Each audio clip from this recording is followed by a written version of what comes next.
Fala galera, muito bom dia, muito boa tarde, muito boa noite para você que nos ouve ou nos assiste através das nossas plataformas de comunicação.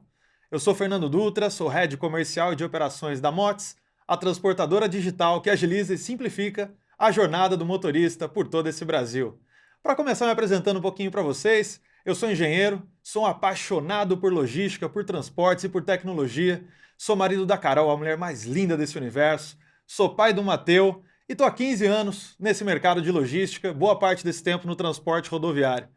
Mas eu vou confessar uma coisa para vocês, eu tenho uma paixão enorme também pelo transporte aéreo, principalmente quando eu ouço aquela frase, tripulação, estamos a 10 mil pés. Quem não ama essa frase, não é verdade?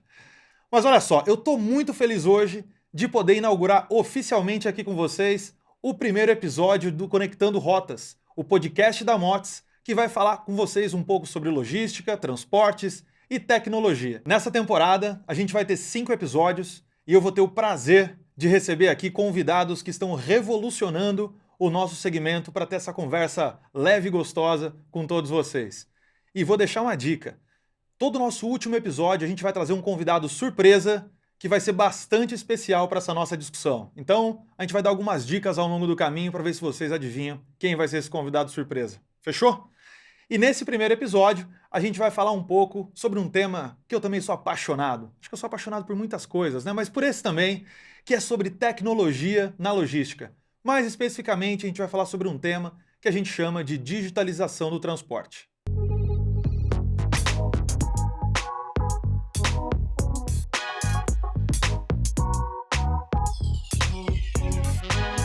E sem mais delongas, eu tenho o prazer de receber aqui hoje nos nossos estúdios um cara que é especialista no tema de digitalização de transportes, ele que teve uma carreira brilhante na logística de uma das maiores empresas do nosso país e hoje é CEO de uma startup que está revolucionando o nosso mercado da logística.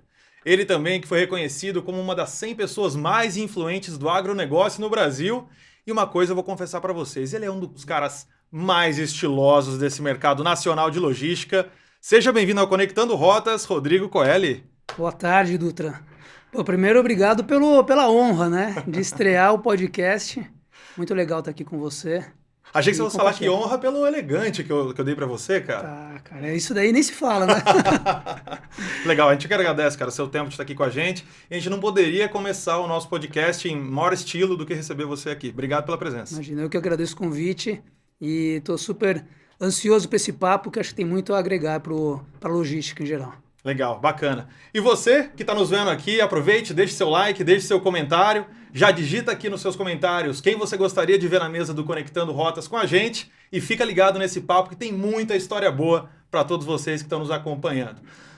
Bom, Coeli, para a gente começar de um jeito leve, né, tem muita gente que nos ouve que são pessoas que estão iniciando suas carreiras, ou então até executivos mais sêniores, que olha para a sua carreira e brilha os olhos, né? Acho que por toda a sua trajetória. Uhum. Então acho que seria muito legal você começar esse episódio contando um pouco da sua vida pessoal e um pouco da sua trajetória profissional, que acho que vai brilhar muito os olhos das pessoas. Podemos começar assim? Vamos assim que é legal. Vamos lá. Bom, primeiro, contar um pouquinho do meu background, né? Porque as pessoas falam, pô, o que você faz hoje? Eu estou à frente de uma empresa de tecnologia, de uma Log Fintech. E aí alguém pergunta, pô, então você é um cara que vende tecnologia? Eu falo assim, não. Eu tenho o meu background todo, ele vem da área de logística e supply chain. Bom, vamos voltar lá para trás, né? Eu sou engenheiro agrônomo de formação e em 2000 eu entrei na Cargill no programa de trainee. E naquela época não tinha muita opção de área, né? Eu tinha, basicamente na Cargill você falava, você quer ir para comercial e para logística. Eu não fazia ideia do que era logística. E é engraçado, porque o pessoal que fazia o recrutamento não conhecia exatamente o que era logística, porque a logística tinha acabado de ser criada na Cargill, naquela época, nos anos 2000. Ela foi criada 2 anos antes. Então, você tinha que preencher no primeiro dia trainee, você vai lá no formulário comercial logística. E eu lembro que eu não sabia, comercial é legal, né? Você tem você olha pro trader, fala, pô, né, eu quero ser um trader, mas o que faz a logística? A logística é um nome bonito, supply chain, essas coisas. E eu lembro que tinha um diretor na época, na Cargill, e eu perguntei para ele, estava fazendo entrevista já no processo final do programa de trainee, e aí eu perguntei para ele, se fosse você hoje, você escolheria logística ou comercial? Ele era trader, né, de formação, dentro da Cargill de muito tempo. Aí parou e pensou, falou assim, olha, se fosse hoje, eu acho que eu optaria por logística. Porque a logística vai te dar a oportunidade de conhecer tão a fundo todo o setor que depois você pode migrar para qualquer área dentro da empresa. E aí, pô, falei assim, cara, então eu vou nessa, né? Se o diretor tá falando que ele faria isso, eu vou nessa. Que insight maravilhoso, né, cara? Acho que para começar a conversa aqui, eu vou interrompendo se você não ficar bravo comigo. Mas as pessoas às vezes têm medo de perguntar, né? E quando você fala com uma pessoa mais experiente que você faz uma pergunta, isso pode te drivar o resto da tua carreira. Exato, Foi o que aconteceu com você, né? Exatamente. Olha que bacana. E aí, bom, eu optei por ir para logística, né? E aí eu comecei. Então, o que é interessante é que a minha carreira eu fiz dentro da Cargill na área de logística e transporte. E assim, não foi porque eu fiquei acomodado, é porque cada hora surgiu uma coisa nova. Então, eu comecei em Campo Grande, aí eu fiquei 1 ano e meio em Campo Grande, aí fui para Rio Verde, fiquei 2 anos morando em Tive Verde, em Goiás, onde tive a oportunidade de conhecer toda a operação, já era responsável pela regional.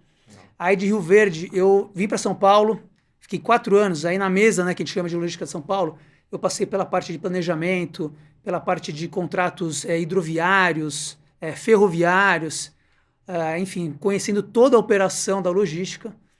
Aí depois eu fui convidado a voltar para Campo Grande, onde assumi a regional, então muito legal, né? Em 2007 eu volto para Campo Grande na posição do meu primeiro chefe. Que legal. Né? E aí responsável por estado do Mato Grosso do Sul e Rondônia, que é o Centro-Oeste, é a força do agronegócio brasileiro.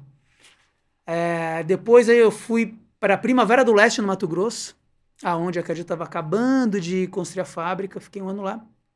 E aí, em 2010, eu fui convidado a voltar para São Paulo para ser responsável por toda a logística da Cargill de grãos no Brasil.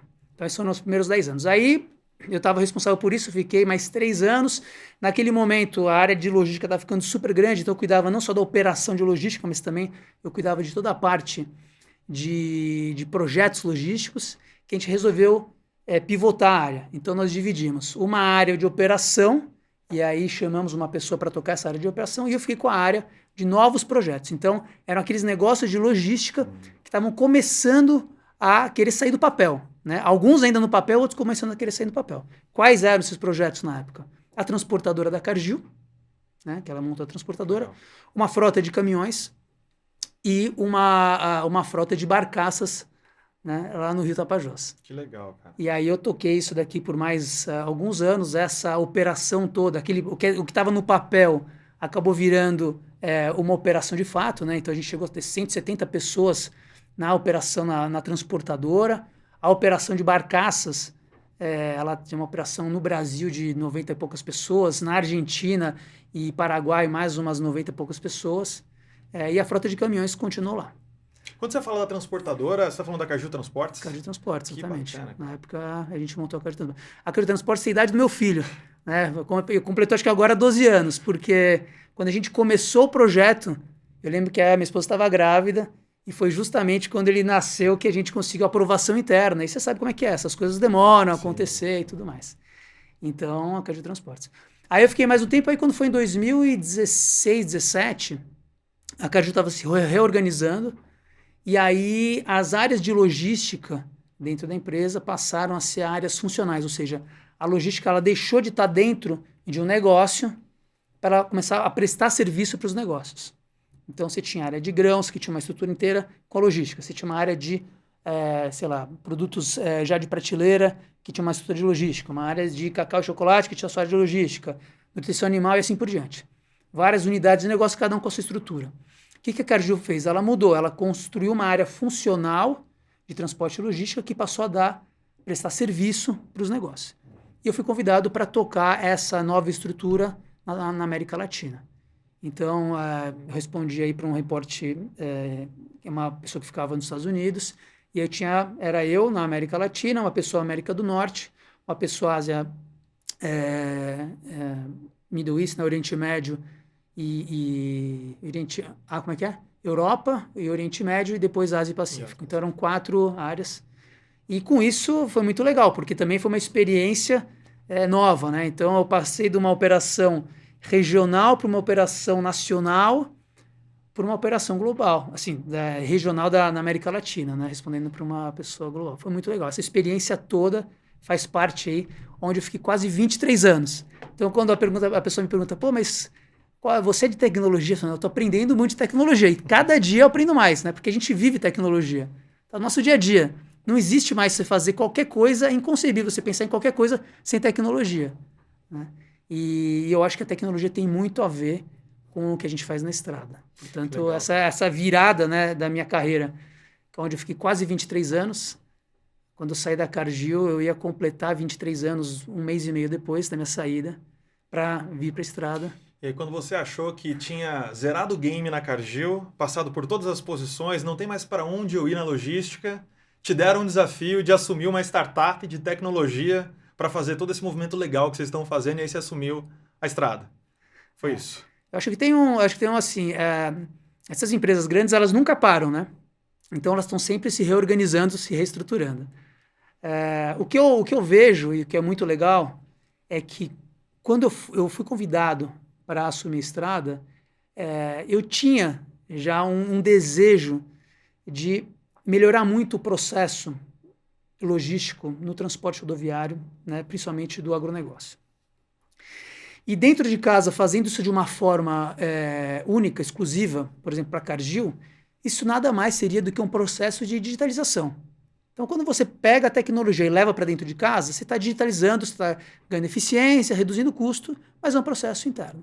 O que brilhou meu olho? O que me motivou a abrir mão, né? Porque eu tinha uma carreira de 23 anos que não estava estagnada, não tinha chegado ali. Acho que dava para crescer dá para dar alguns bons passos para frente, entendeu? Mas o que brilhou meu olho, fala assim, poxa, acho que tem uma oportunidade muito legal que está passando, é o seguinte, existe, né, uma ineficiência muito grande no sistema logístico rodoviário de cargas. No Brasil, eu digo no mundo, né? Por quê? Porque as partes elas estão desconectadas. Então, quando a gente olha para a estrada, a grande oportunidade é essa. Como é que eu posso fazer para conectar essas partes e para, uma vez conectando todos esses elos da cadeia, a gente gerar uma relação ganha-ganha. Isso é muito legal para a gente pensar ganha-ganha, porque geralmente quando a gente fala de logística, todo mundo pensa, uma relação, para alguém ganhar, o outro tem que perder. E não é isso. Mas como não é isso, né? O mercado não funciona assim? Não, não funciona assim. Você consegue gerar valor para todo mundo. E por quê? Porque você tem uma série de ineficiências dentro desse processo. Né? Ineficiência de tecnologia, falta de conectividade, mau reconhecimento. Tem uma série de processos que são muito analógicos ainda e você perde a oportunidade de melhorá-los. Então, quando você olha para o processo como um todo da logística, você conecta as partes, você entende onde existem as ineficiências e você começa a arrumar isso tudo, todo mundo ganha. Então, acho que esse foi o grande motivo que me fez brilhar o olho e falou, caramba, né, tem mais oportunidade aqui pela frente e essa oportunidade eu posso contribuir muito com o meu conhecimento, né, de logística e supply, obviamente motivado por tecnologia, que é uma coisa que cada vez eu me apaixono mais, né? Acho que está na nossa vida, não tem como negar isso daí, muito pelo contrário, tem que saber usar a tecnologia a nosso favor. Né? E tem uma coisa interessante. Eu não te conheci na época de Cargill, te conheci, você já estava na estrada, mas é impressionante, de fato, teu olho brilha quando você fala de estrada, quando você fala de tecnologia, e eu acho que você está, de fato, numa posição hoje que você une tudo que você aprendeu, todo o seu background técnico com algo que você, de fato, gosta, né? De tecnologia e tudo mais, e não tenho dúvida que esse é um dos motivos que faz da estrada ser um sucesso.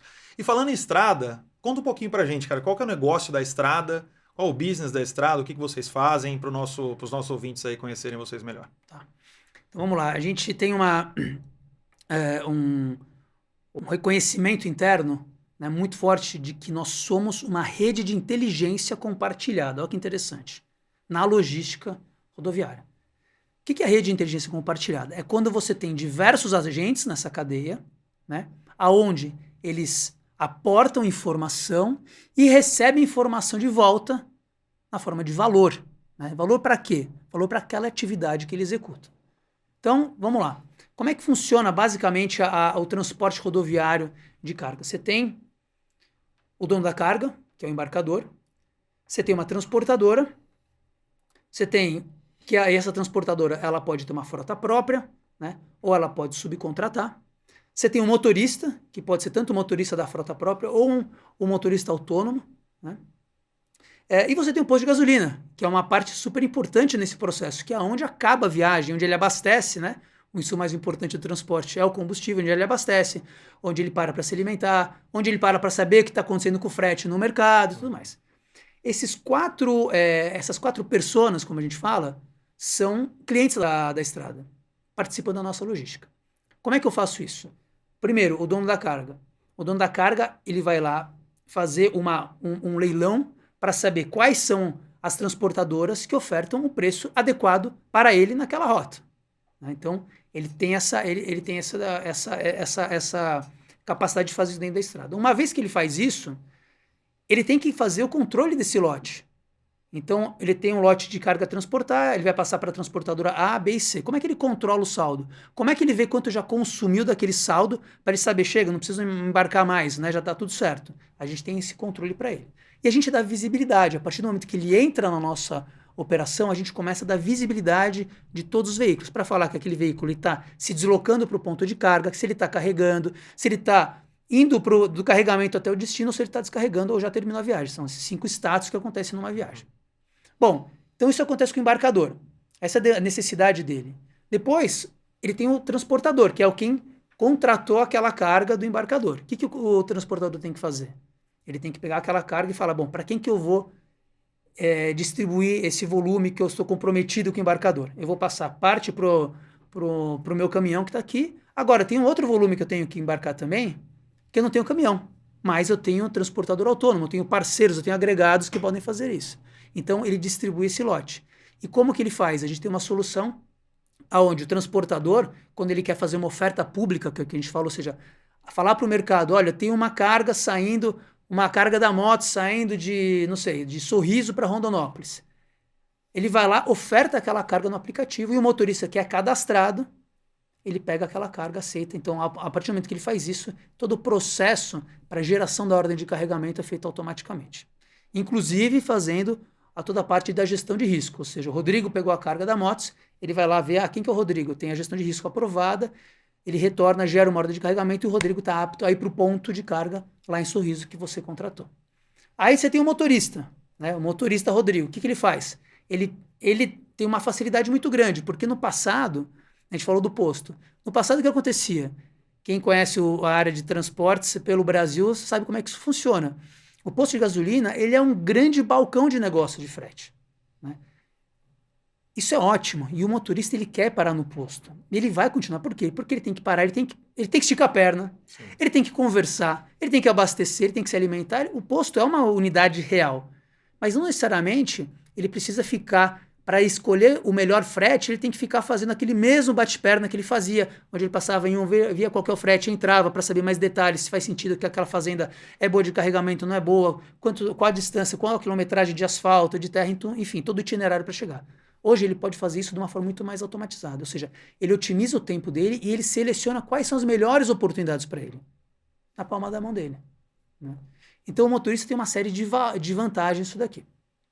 E finalmente você tem o posto, que o posto é onde termina a viagem, aonde depois que o motorista Rodrigo for lá, carregou, eu descarreguei minha carga, eu passo num posto, aonde eu faço entrego a minha documentação, onde eu tenho que abastecer, e aí eu fecho o círculo da viagem. Então, quando eu falo que é uma rede de inteligência compartilhada, é porque todos esses agentes, principalmente essas 4 personas, elas estão colocando informação dentro da estrada, qual que é o lote, de onde que sai, para onde que vai, quem que tem interesse, a gente processa e a gente gera valor para cada uma dessas personas da cadeia.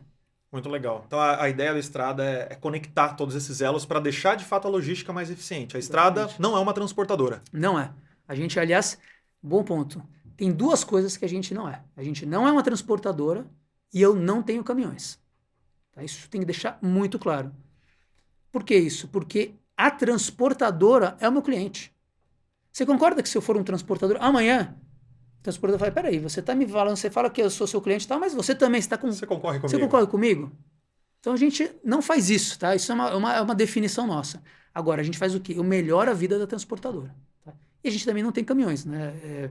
Iniciativas de compra de caminhões, que você deve ter visto no mercado aí acontecendo com algum dos sócios por dentro da estrada, isso aí é totalmente independente, é outro negócio, tá? A gente não tem nada disso. Então, a gente faz o quê? A gente conecta os stakeholders e a gente gera valor. No final do dia, isso que importa, é gerar valor. Eu não quero fazer um produto que você tem que comprar porque você não tem opção. Eu quero gerar um produto que você tem que comprar porque você fala, caramba, esse aqui é o melhor produto que eu tenho no mercado. Esse aqui vai resolver o meu problema. Então a nossa preocupação diária É que a nossa equipe de tecnologia, de produto, aquela pessoa que está falando com o cliente, comercial, perceba qual que é a dor do cliente, para a gente poder melhorar esse produto e entregar mais valor no final do dia. Brilhante, que legal, cara. Eu lembro de uma vez, alguns bons anos atrás, não vou falar para não comprometer a idade aqui. Eu estava tocando uma operação do Mato Grosso. Foi a primeira vez que eu entrei mais a fundo na logística do Mato Grosso e a gente estava sofrendo um tanto com safra de soja tinha explodido. Aí a gente sabe a loucura que é esse negócio. Peguei um avião, fui até Cuiabá, peguei um carro, 3 horinhas de Cuiabá a Rondonópolis. Parei num posto que a gente bem conhece, um posto onde, né, param muitos motoristas, como você colocou. E aí tinham, né, um monte de transportadoras com valores de fretes muito semelhantes para levar o mesmo produto do ponto A para o ponto B. Eu fiquei me perguntando por que isso, né? E eu sentia falta de algum sistema que pudesse, de fato, colocar mais inteligência nisso. Mas hoje, quando a gente vai ainda, Coeli, para postos assim, ou para portos, locais de concentração de motoristas, a gente ainda vê esse tipo de coisa, né? Várias transportadoras, cartazes. O que mudou na tua percepção, cara, talvez de 10 anos para cá, em termos dessa digitalização? O que está diferente, sendo que essas estruturas físicas ainda existem? O que mudou na vida do motorista? Bom, eu vou corrigir você, tá? Não são de 10 anos para cá. Isso acontece 4 anos para cá. Porque qual que foi o grande divisor de águas da logística atual para a logística do passado, que era essa logística analógica? Foi a pandemia. Tá? Até 2020, essas soluções de tecnologia que queriam conectar, né, que naquela época falavam Uber de cargas, né, o que vai ser Uber de cargas, tal, aí vira e mexe, ainda tem gente que usa a expressão Uber de cargas, porque é fácil para a pessoa leiga entender o match place, que é a parte que conecta um com o outro. Mas essa parte é uma etapa só, né, da estrada. Mas naquela época, então antes da pandemia, começaram a surgir empresas que faziam isso. O que acontecia? Você não conseguia mudar o hábito das pessoas em adotar uma tecnologia. É difícil, tá? É difícil, ainda mais porque você tem de um lado a persona do motorista, né, que é o principal usuário, né, dessa plataforma, ou como a pessoa que movimenta a carga, né, eu digo, sem o motorista não existe estrada, né, porque o motorista é quem está tirando a carga daqui e colocando aqui. Que tem uma faixa etária, a gente fez até uma pesquisa recente dentro da nosso universo, a idade média é de 44 anos, que não é aquela pessoa, todos eles têm, né, redes sociais, todos eles têm usam a digitalização no seu processo no dia a dia, mas não é uma coisa natural como é para um adolescente. Então, essa mudança, ela aconteceu drasticamente, a virada de chave foi na pandemia. Dia 17 de março de 2020, foi todo mundo para casa. Eu lembro bem, na época eu estava na Cade Transportes, a gente mandou, na época já tinha reduzido os times, mas a gente estava com 100 pessoas, que a gente fez uma reorganização, a gente mandou 100 pessoas para casa, trabalhar de casa. Aquelas pessoas que estavam nos postos de gasolina, contratando, né, frete, saindo do Mato Grosso, indo para Santos, fecha a porta, vai para casa. Como que essa pessoa começa a se conectar com o motorista? Com a tecnologia. Então, a tecnologia já existia e naquele momento foi a grande virada de chave. Bom, a pandemia passou, que bom, né? Parece que ficou tão longe, e aí o pessoal começou a voltar para os postos. Só que já voltou com uma cabeça diferente, já voltou sabendo usar essa tecnologia. Então, o que existe hoje? O que é super importante no posto? O posto ele continua sendo aquele centro de convivência do motorista. E vai continuar existindo. O posto não vai acabar, ele tem que abastecer. É o que eu falei, tem que comer. Ele quer se relacionar, ele quer saber. A vida social do motorista, durante o trabalho dele, acontece nos postos de gasolina. Né? Agora, o que mudou muito é a eficiência desse processo. Ele não precisa mais, para pegar uma carga, ficar rodando em todas as filiais para saber qual a melhor carga. De novo, quando você vai numa loja comprar um produto, né, você tem que pesquisar qual que é o produto. Às vezes você tem várias lojas que tem aquela calça jeans que você quer comprar, mas, poxa, qual que tem o melhor preço para mim? Ou qual que é, né, aquele modelo que eu quero? Você tem que bater perna e ficar andando em todas, que é o que ele fazia no posto. Qual que é o melhor produto? Qual que é o melhor frete que eu vou pegar? Hoje, o que a gente faz? A gente oferece isso de uma forma digital. De forma que ele faz esse serviço, não é quando ele está vazio para pegar uma carga, ele faz antes. Ele faz muitas vezes quando ele está na fila esperando para fazer uma descarga, ele já está vendo qual que é a próxima carga, entendeu? E aí a vida dele no posto pode ser muito mais ágil. Às vezes ele passa só para abastecer, comer alguma coisa, ou ele passa, dá uma volta, fala com um amigo, um colega que está lá, e pum, já sabe o que ele quer fazer. Ele passa a ter muito mais liberdade, né, para escolher a carga dele, ele otimiza o tempo dele, né? e gera muita eficiência nesse processo. Então, ele passa a ser um conhecedor de todas as etapas no momento anterior ao fato de ele estar vazio e buscando uma carga, entendeu? Ele já faz, muitas vezes, quando ele está indo, ele já está vendo a carga de volta, onde que ele vai ter a melhor rotação, uma carga que passe muitas vezes por uma região que ele quer, que passe próximo à casa dele. Ele ficou, sei lá, um mês no Mato Grosso, agora quer fazer uma carga para o sul, para passar em casa, ficar o tempo em casa. Então ele consegue se planejar melhor. Eu acho que essa foi a grande mudança que a tecnologia trouxe para o transporte, para o motorista, né, especificamente. Ele tem muito mais informação na palma da mão dele, né? E com isso o sistema como um todo fica mais produtivo, fica mais eficiente. Exato. Né? Legal. Mas eu acho que isso muda não só a vida do motorista, né, Coeli? Ele muda a vida de diversos atores aí do sistema logístico. Né? Quando a gente vê a figura de um agenciador, né, do embarcador, cara que, você usou a expressão do transporte analógico, né? E depois eu queria que você comentasse um pouquinho também se você acredita que essa captação digital, se ela vai ultrapassar o analógico. Mas antes disso, como é que você vê a mudança na vida do agenciador, que hoje ainda é um cara muito importante, né? Uma figura muito importante ainda na ponta. Como é que você vê a mudança da importância ou da forma de trabalho dessa figura aí ao longo dos anos com esse avanço da tecnologia? Eu costumo dizer o seguinte, a tecnologia pode ser muito boa, mas o ser humano ele é feito de relações humanas. Né? Então, a tecnologia ela vem para ajudar, ela vem para para otimizar processos, para fazer com que você possa dedicar o seu tempo, que é o que tem de mais valioso, naquilo que te interessa. Mas existe ainda uma questão de relacionamento, de confiança, que ele está muito embasado, né, nesse conhecimento. E no ramo do transporte, é esse o papel do agenciador de cargas. Então, eu não sei dizer o que vai acontecer com o agenciador de cargas em função da digitalização.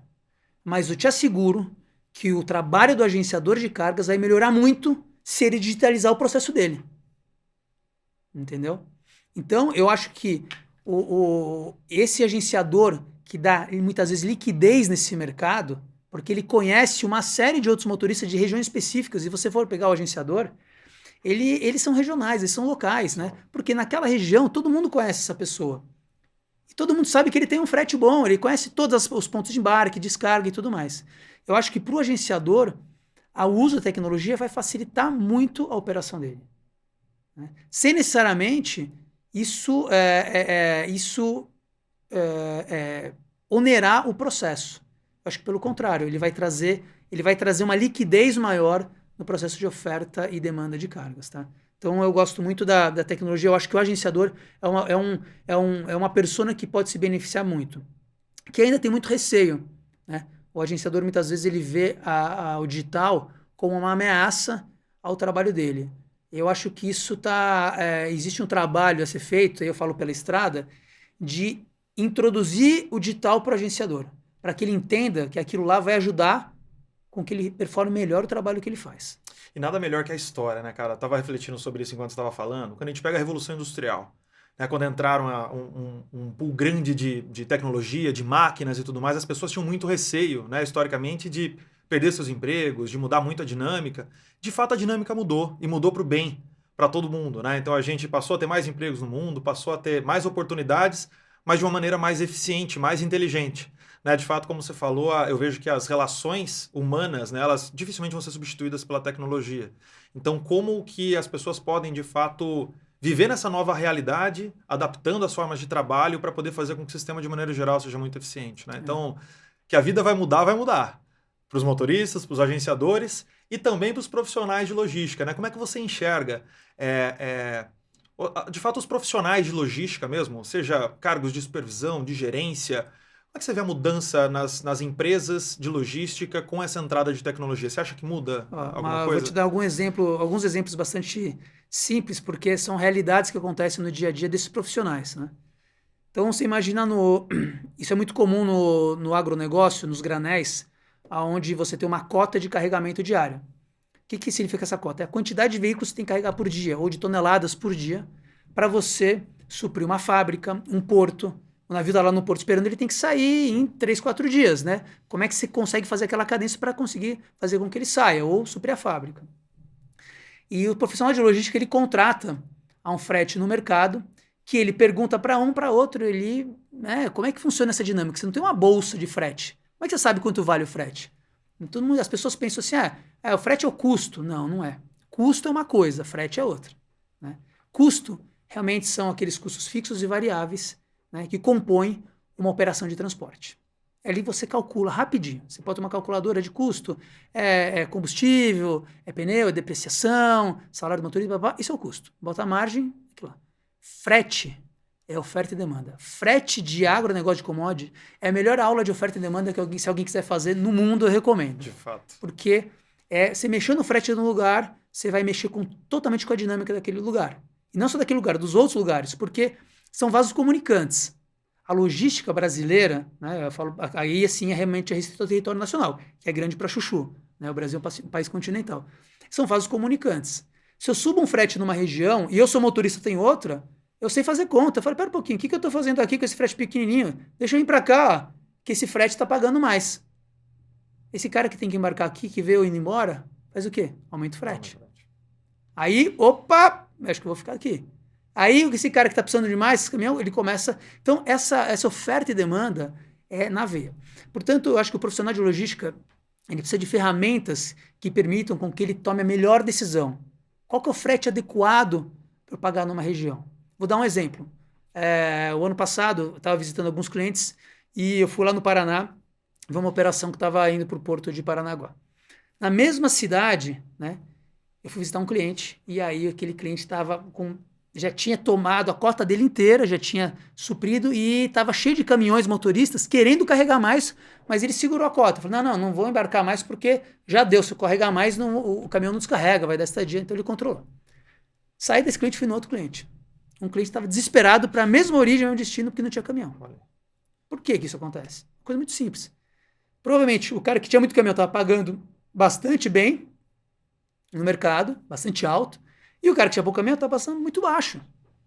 Então a pergunta, quando a gente fala em preço, né, em valor de frete, qual que era o preço de mercado? Qual que era o preço que de fato ambos conseguiriam carregar aquela cadência necessária para aquele dia? Certamente não era o que estava pagando aquele cara que tinha muito caminhão e não era o que estava pagando aquele que tinha pouco caminhão. Como é que você faz isso? Com inteligência, quando você começa a olhar como um todo. E você cria otimizações. Porque também não é bom para aquele cara que está pagando um baita no frete, mas eu estou esperando que ele carregue para mim, eu estou parado lá esperando ele carregar. Aí amanhã ele fala, não, tá cheio de caminhão aqui, sabe o que eu vou fazer? Diminuir o frete. Putz, eu estava querendo, eu imaginei que fosse carregar naquele frete, baixou o frete hoje, então, sabe aquela história? O frete bom era o de ontem, não é o de hoje, mas... Então eu acho que esses são produtos que a gente começa a oferecer para o profissional de logística que está pilotando uma mesa do lado, por exemplo, do embarcador, para poder falar qual que é o frete que ele tem, qual que é o frete necessário para ele conseguir cumprir a cadência que ele tem que fazer. Porque o que importa é a cadência do dia, quanto ele vai cumprir aquela cadência. Outras informações que são super interessantes que a estrada já disponibiliza, né? A gente fala muito de performance operacional, produtividade. Então como é que a gente sabe que um local é bom de carregamento? E se aquele frete está adequado para aquele local de carregamento? Eu tive situações muito interessantes na época da Cardio Transportes, que eu lembro do pessoal pagando um frete de Rio Verde acho que era para Santos, e o concorrente do lado embarcando a, sei lá, R$10 mais caro. E o motorista chegou lá na Cardio Transportes e falou, pô, você quer pagar isso aqui, mas o outro está pagando R$10 mais caro, né? Só que o que ele sabia, que o nosso pessoal também sabia, né? Isso que foi a resposta que eles deram, é que o tempo de carregamento, onde custava R$10 mais caro, era muito maior. E por isso que custava R$10 a mais. Enquanto que o tempo de carregamento nos locais que tinham ponto de ali para carregar, que nós oferecíamos o frete, era muito mais rápido. Isso influencia na performance. Quanto tempo o caminhão fica parado para esperar um carregamento, emitir nota fiscal, documentação, sair para seguir viagem. Influencia diretamente. Então a gente hoje vai entregar para o embarcador o tempo e a comparação. Na fazenda do Dutra, demora 1 hora para carregar. A do Rodrigo demora 7 horas. As duas ficam na mesma cidade, uma do lado da outra, e vai para o meu destino. O meu frete na minha frente tem que ser muito mais caro, né? Porque senão eu não vou conseguir botar um caminhão. Então como é que a gente mede isso? E muitas vezes quem está pilotando a logística não tem essa informação.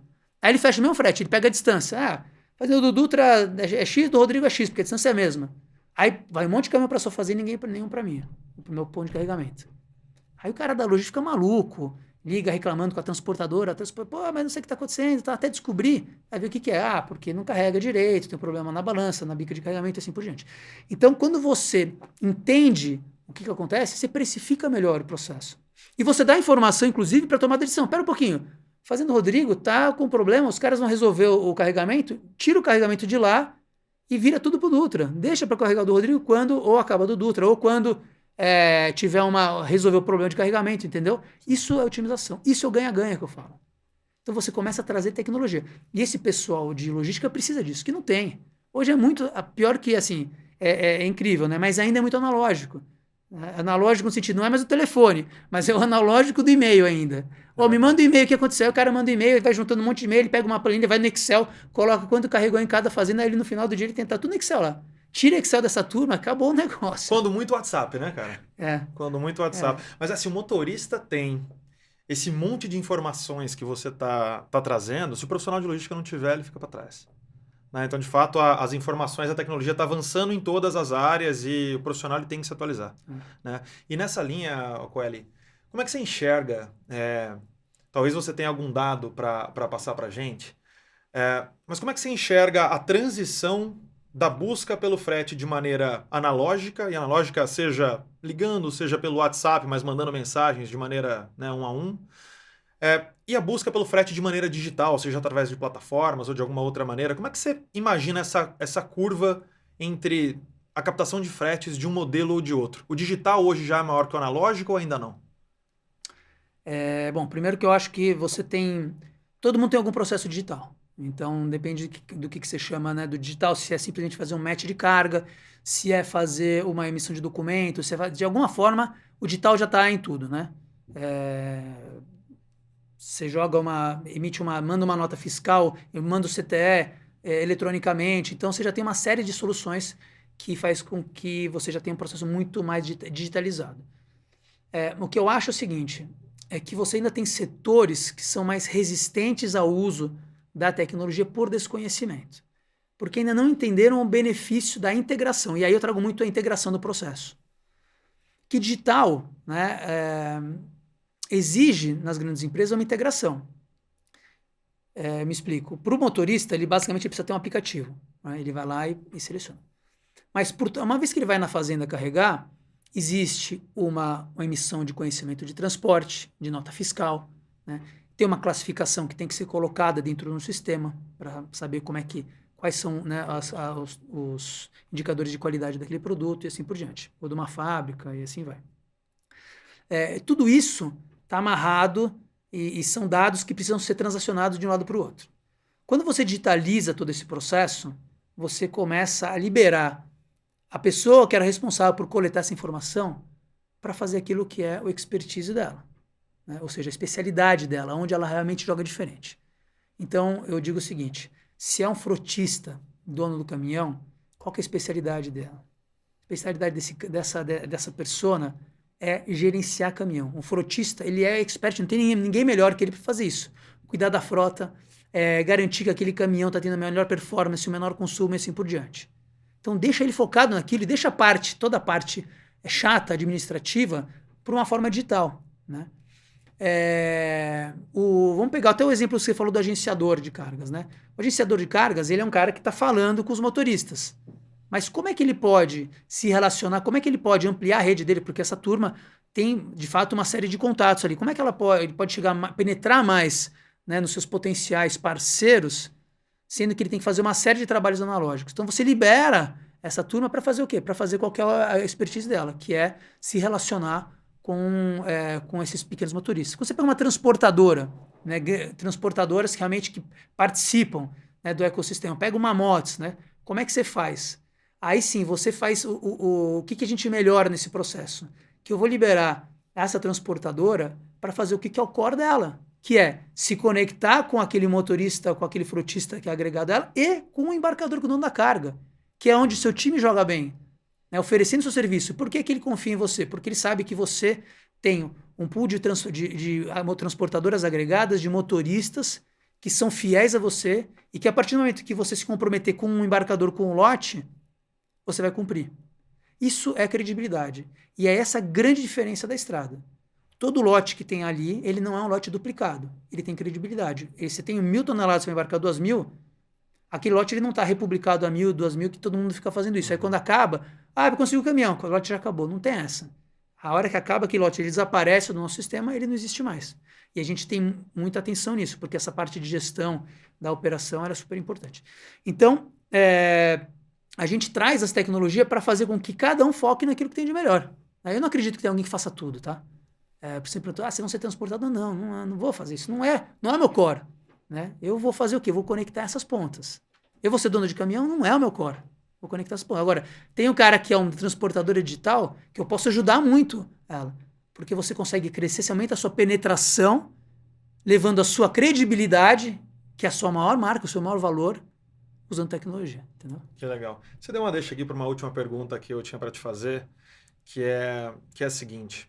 Eu também não acredito, assim como você, eu não acredito numa empresa que vai dominar a cadeia do início ao fim, né? O transporte rodoviário do Brasil ele é muito grande. Né? Se a gente juntar a necessidade de tecnologia ou diversas outras coisas que se conectam, fica maior ainda, meios de pagamento, fica maior ainda. Então eu acredito de fato que vão ter boas empresas em cada uma dos elos e as coisas vão precisar se conectar. Como é que é na tua visão, Coeli, a interface entre transportadores tradicionais, frotistas, transportadores digitais, né, que têm se posicionado no mercado, e as logtechs ou as logfintechs como estrada? Como que esses três players fazem essa dinâmica para deixar a logística rodoviária mais eficiente no país hoje? Bom, primeiro eu acho que o transportador tradicional ele vai se digitalizar. Né? O tradicional vai se transformar num transportador. E quando a gente fala transportador, vamos lembrar, a gente tem aquela figura que tem caminhões próprios e subcontrata, e tem aquela que só subcontrata, né? Também é um transportador. Então eu acho que independente dela, se é aquele cara que maneja muito bem o caminhão e tem uma série de parceiros, ou aquela que só tem os parceiros e subcontrata, todas elas vão passar por processo digital, porque é o que faz sentido no longo prazo em relação à eficiência operacional, redução de custos internos e assim por diante. Log Fintech, eu acho que as logs Fintechs vão achar seus espaços, né, dentro dessa cadeia. Eu, por exemplo, na estrada, a gente fala muito bem, eu quero focar no que é core, que é fazer essa conexão que eu te falei. Mas, por exemplo, dentro desse processo, eu preciso de um agendamento de carga. Né? Se você vai para um terminal ferroviário, você obrigatoriamente tem que fazer um agendamento de carga. Se você vai para um porto, tem que fazer um agendamento de carga. Eu não vou desenvolver uma solução de agendamento. Eu vou lá, qual que é a solução que você usa? Essa daqui tá bom. Dentro da estrada, quando o motorista pega uma carga e ela tem que ser agendável para aquele destino, eu faço automaticamente o agendamento para aquele destino, passando pelo nosso sistema. Sem que o motorista saiba, inclusive, que ele está usando um outro sistema para fazer isso, porque está totalmente integrado comigo. E quem está fazendo isso? É o parceiro que faz o agendamento. Então, existem outras empresas que são especialistas de agendamento, que eu falo, essa praia é sua. Sim. Fica com isso daqui, eu não quero tocar nisso daqui. Integra comigo. E eu promovo a ferramenta dele e a minha. Né? Então, eu acho que existe essa parceria, quando a gente olha quais são os segmentos da cadeia, que não adianta você querer fazer tudo. Né? Eu acho que a gente tem que fazer, a gente investe numa parte que nós acreditamos muito, que é fomentar esse marketplace, entender essa jornada na hora que ele entra, na hora que ele sai. Agora, tem algumas etapas aqui dentro que eu não preciso ser especialista, que tem gente que faz, e faz muito melhor do que eu. Tá pronto, vou lá e pum, me conecto. Então, eu acho que esse é o papel das log fintechs. É você entender qual que é o seu core, qual que é o seu foco e trabalha bem. E aí, eu até queria fazer um comentário. A gente fala que a gente é phygital, né? Porque a gente tem um mundo físico e digital. O mundo físico tá lá, o nosso negócio é diferente de eu fazer um tocador de música na internet, que, poxa, acabou um serviço que você não percebe ele fisicamente. Tem uma entrega de uma mercadoria, né, do ponto A para o ponto B. Então, a gente tem, dentro da estrada, a gente tem uma estrutura, apesar de estarmos em São Paulo, né, a gente está até num centro de tecnologia muito legal, que é o Cubo. O Cubo, eu brinco que é o Vale do Silício brasileiro. Né? A gente tem quase 500 startups lá, a estrada é uma delas. E assim, a troca, o ecossistema digital, ele é muito, muito legal. Ele é muito nervoso, ele está toda hora... muito vivo, né? Muito vivo. Toda hora acontece uma coisa. Eu percebo, toda semana eu falo aí com 2, 3 empresas novas, toda semana. Falo com alguém que está fazendo alguma coisa. Eu digo assim, no pior das hipóteses, eu fiz um novo amigo. É isso. Entendeu? Porque você está sempre se conectando. Então a gente tem uma equipe aqui e essa equipe se reveza no modelo híbrido e tal, mas ocupa a nossa sede aqui em São Paulo. Mas nós temos em Cuiabá 100 pessoas presenciais lá. Fazendo o quê? Fazendo atendimento.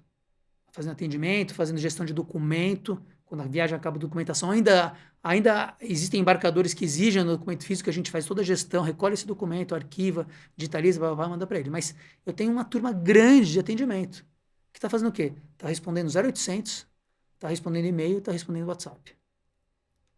E essa turma, ela está falando com o motorista, está falando com a transportadora, está falando com o posto de gasolina, com o embarcador. Por que está em Cuiabá? É uma coisa interessante, né? Quem vai ouvir aqui vai falar, poxa, mas quando eu falo de caminhão, tem gente aqui que rapidamente se identifica com caminhão. Mas você pegar e montar um time de atendimento aqui em São Paulo e falar, olha, você está falando com um motorista de caminhão, que é uma pessoa que tem esse perfil, esse conhecimento, a pessoa não faz ideia. Ela pensa que o motorista de caminhão, quando ela, na cabeça dela, é aquele cara que atrapalhou ela na marginal. Falei, pô, motorista de caminhão, caramba, é mesmo, eu vi outro dia, tá caminhando, tomei uma fechada, tava na marginal. Entendeu? É distante, porque não é a realidade. Agora, sai daqui de São Paulo, vai pro interior, que você vai entender o que é. Eu morei em Primavera do Leste, eu brincava, eu tinha um vizinho que parava o caminhão na garagem dele, né? Uma carreta. E é isso, todo mundo tem um parente que tem um caminhão, você tem um vizinho que tem um caminhão, você sabe, aquilo lá faz parte. Então você sabe se relacionar com essa pessoa tão importante que é a motorista ou motorista de caminhão. Então a gente tem uma estrutura física que faz esse atendimento, né? E as pessoas querem falar. Né? Teve um evento que foi engraçado um tempo atrás, que ligou todas as ligações são gravadas, né? Pra gente resolver os problemas, né? E aí o motorista ligou, falou assim, eu queria falar com a Nilce, né, que era a atendente. Eu falei assim, ela tá numa ligação. Posso resolver o seu problema? Eu falei assim, não, só liguei aqui para dar uma receita de um xarope, que eu falei com ela outro dia, e eu percebi que ela estava meio gripada, não sei o quê. Então essas pessoas, elas querem essa conexão, sabe? É importante você ter um atendimento, porque, de novo, não são máquinas. Por mais que a gente tenha tecnologia, você precisa de gente para cuidar de gente. É assim que funciona. E o motorista, ele passa muito tempo fora de casa, né, cara? Muito tempo. Principalmente o motorista do agro, que faz tiros muito longos. Às vezes ele passa 2, 3, um mês fora de casa. Então esse cara precisa conversar com alguém, né? Ele precisa de atenção. E é bacana, acho que eu acredito também que ao longo do tempo as empresas vão se digitalizar cada vez mais, o analógico vai perdendo um pouco de força, mas eu não acredito hoje no modelo que o digital atende 100%.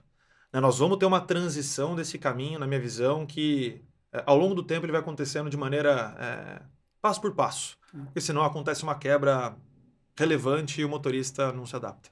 Né? Eu acho que tem um processo que, a meu ver, é muito crítico no Brasil, que é justamente a escassez de motoristas. Né? A gente está vendo que a idade média tem avançado, a gente vê isso reflexo direto da não entrada de pessoas mais jovens no processo. Isso daí está associado ao quê? Associado... Por que o mais jovem não entra? Putz, porque a posição não é mais atrativa, né? Ele até gosta, ele tem um parente que era motorista, ele gosta dessa ideia de liberdade e tudo mais. Mas você vai ver risco nas estradas, né? Risco de roubo, risco de acidente, a condição das estradas, o tempo de espera, muitas vezes que ele fica tendo que ir de um lugar para o outro, a má qualidade dos postos de serviço, de muitos locais com baixa infraestrutura, isso é muito desanimador. Então, eu acho que precisa sim... A gente precisa pensar em como que a gente reverte esse quadro para tornar essa profissão realmente atrativa, né? Porque eu acho que se isso não acontecer, a gente vai entrar num cenário cada vez mais complicado. Ainda mais para o Brasil, que depende absurdamente do transporte rodoviário. Né? E sempre vai depender. Sempre. Eu digo o seguinte, o transporte rodoviário, ele é sempre a primeira pernada. Por mais que a gente use ferrovias e tem que usar, por mais que a gente use hidrovias e tem que usar, quando ele sai do ponto de carregamento até chegar num transbordo, ele tem que ir de caminhão. Né? Isso faz com que também a gente remunere melhor esses motoristas, que eles fiquem em trechos que são mais bem remunerados e que tenha no final do mês, que ele consiga tirar um sustento maior do que ele tira hoje. Né? Porque o que acontece muitas vezes é que você tem um trabalho que muitas vezes acaba sendo extremamente desgastante e que o sustento no final do dia dele é muito baixo, né? O que ele tira de dinheiro com isso daí. Então, quando você começa a rever esse processo, onde você traz mais qualificação, né, para o motorista. Vamos lá.